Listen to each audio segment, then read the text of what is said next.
Calculus BC students or Calc 2 students out there. Mr. Record here from Avon High School in Avon, Indiana. I wanted to talk a little bit about centers of mass, sometimes called centroids. This is a topic that, although it says that we're going to discuss this here in an AP Calculus BC course, I want it to be known to all that this particular content will not appear on the BC exam. What we like to do sometimes at my school is invoke some real Calc 2 concepts into our BC course so that we can give our students a full sort of Calculus 2 experience, especially for the many of our students that do go on and test out and enroll in Calculus 3 multivariable as freshmen. So the main purpose of this video is to introduce the idea of the center of mass and just kind of focus it more on a one-dimensional system. In a future video, we'll go into more detail about two-dimensional systems and the planar lamina.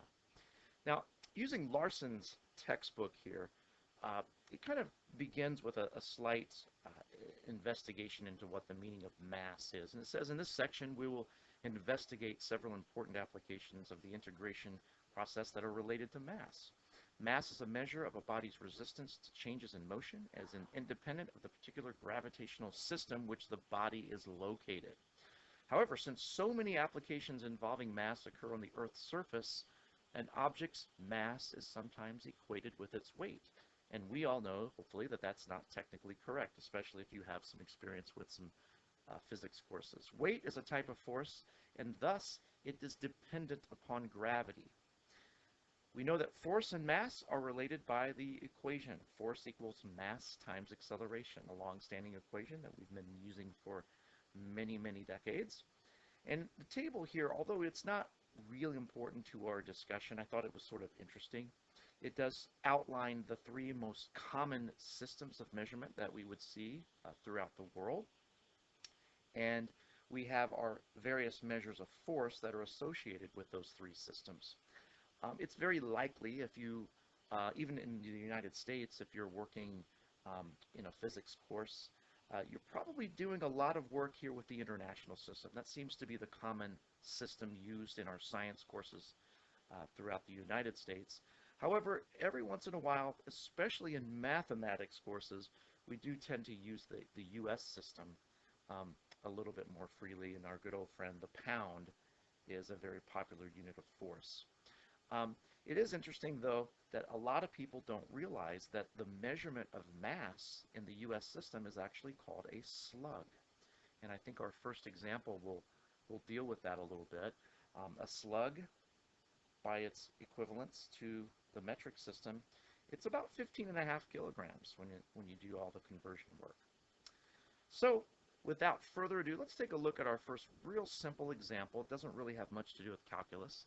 It's talking about the mass on the surface of the Earth. And our question is to find the mass in slugs of an object whose weight at sea level is 1 pound. Well, to get the thing rolling here, we know that our equation is force equaling mass times the acceleration. That seems to always be our starting point. But in this particular problem, we can see that we're interested in figuring out what the mass is. So the mass needs to be isolated, so we will just simply divide by acceleration. I'm going to go ahead and use single variable equivalences here. So for our mass, we just need to take what we have as our value of force and divide it by our value for acceleration.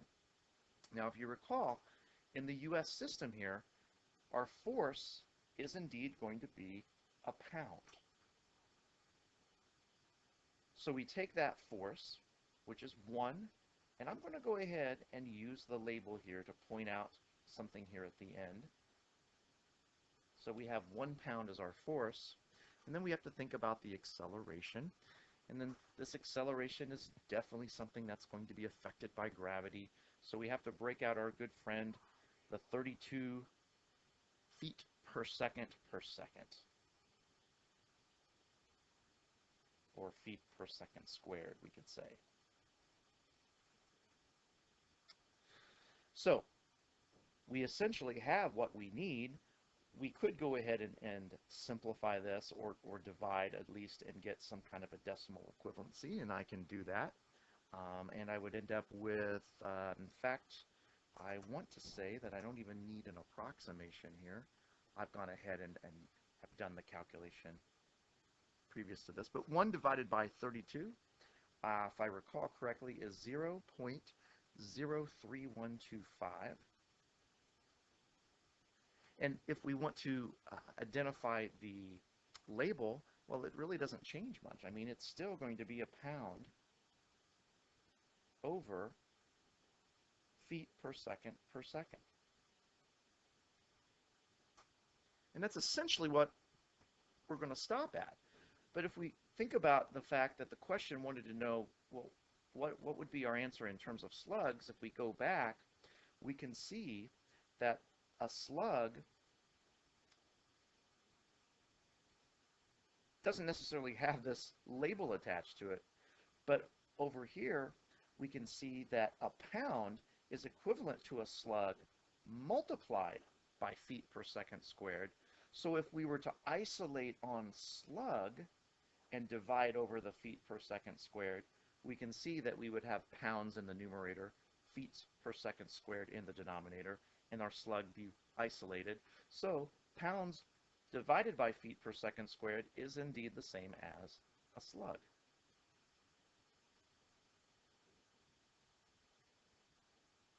And you don't have to do any other conversion, but if you want to sort of get a little bit more of a insight into what this particular measurement, how it kind of relates to some things that you know, well, remember that a slug is about 14.5 kilograms. So if you took 14.5 and multiplied it by 0.03, that's ideally the amount of kilograms that you'd be dealing with this particular mass. So very simple idea here, but it's not, like I said, very calculus oriented. And that's going to be coming up for the most part in a future video, because when we're dealing with basic one-dimension systems, like we're going to see here in this later example, we don't need to use the dynamics that calculus will provide. Now, to set this first example up, let's introduce the one-dimensional system and the idea of what's called a moment.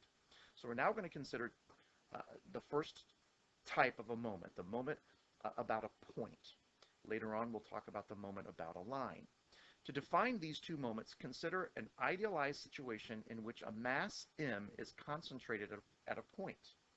If x is the distance between this point mass and another point P, the moment of that mass m about point P is simply the mass times the distance. Moment equals m times x, where x is what we call the length of the moment arm in this case. Now, to apply this to a practical application that most of you probably have done earlier in your life is sitting on a seesaw. So in this particular picture, you've got two boys situated on the seesaw, and they're both exactly 2 meters from the middle, or sometimes we call fulcrum. The boy on the left weighs 20 kilograms. The boy on the right weighs 30 kilograms. Well, our question here is, what would happen when the two boys sit on the seesaw?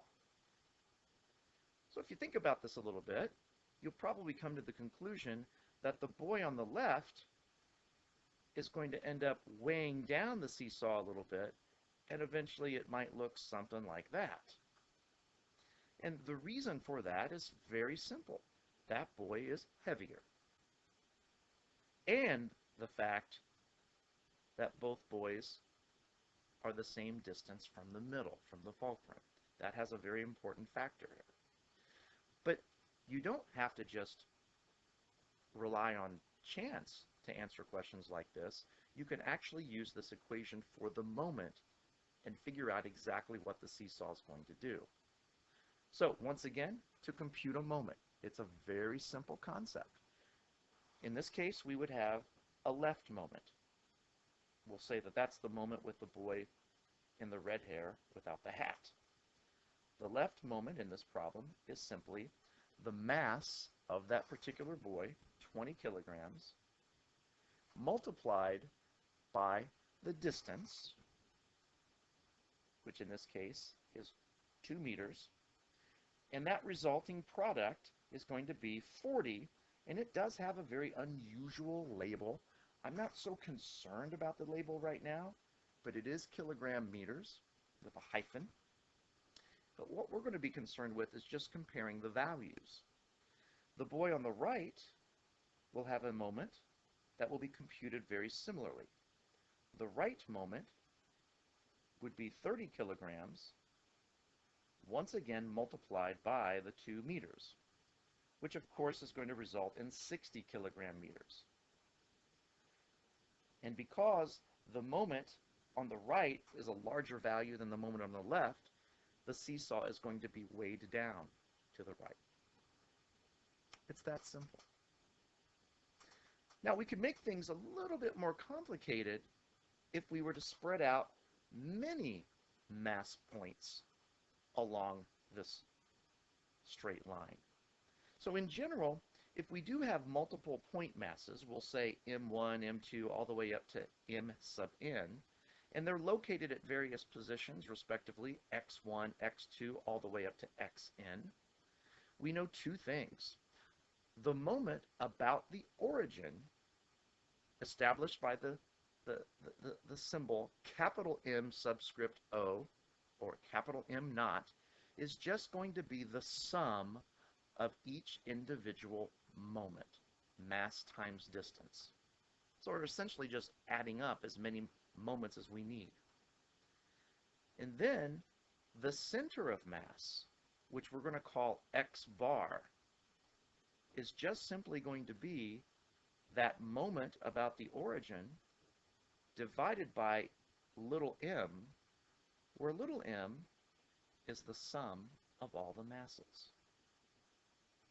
So essentially what we're saying is, if you look at this example 2, finding the center of mass of this linear system, what we're going to do is say that we've got this long stick, and on this stick we're placing 10 masses of, or I'm sorry, 4 different masses of size 10, 15, 5, and 10, and they're located in these precise positions. What I want to do is to take my finger or some other kind of thin object, and I want to figure out, well, where would I want to put my finger so that I could balance this and ensure that it wouldn't topple over to one side or the other. That's what finding the center of mass is all about in this particular one-dimensional system example. So, how do we do that? Well, you're going to have to compute both the moment about the origin and the mass, and it doesn't matter what order you do those in. I'll go ahead and say we're going to find the moment about the origin first. This is going to be a little bit more complicated. So, by definition, we would just simply take our mass 1 and multiply it by our distance 1 to get things started. Well, our mass 1 is pretty obviously 10. And then we have to think about, well, what is our distance? Now, you have to be very careful here. We are talking about finding the moment about the origin, and the origin in the case of a straight line is going to be the position 0. So this distance, which is an absolute value distance of 5, has to be treated as a negative value. Otherwise, you would have no distinguishing way to tell the difference between a mass that's to the left of the origin 5 units or a mass that's to the right of the origin 5 units. So you definitely want to take into consideration the positiveness or negativeness. So we have our first moment, 10 times negative 5. We'll continue, and we're going to go ahead and multiply by our next mass, which in this case is 15, multiplied by his distance, which is 0. And we continue that process. Our next mass is 5. Now we have a distance of positive 4, and we finish up with a mass of 10 multiplied by a distance of 7. We're going to go ahead and work out this computation.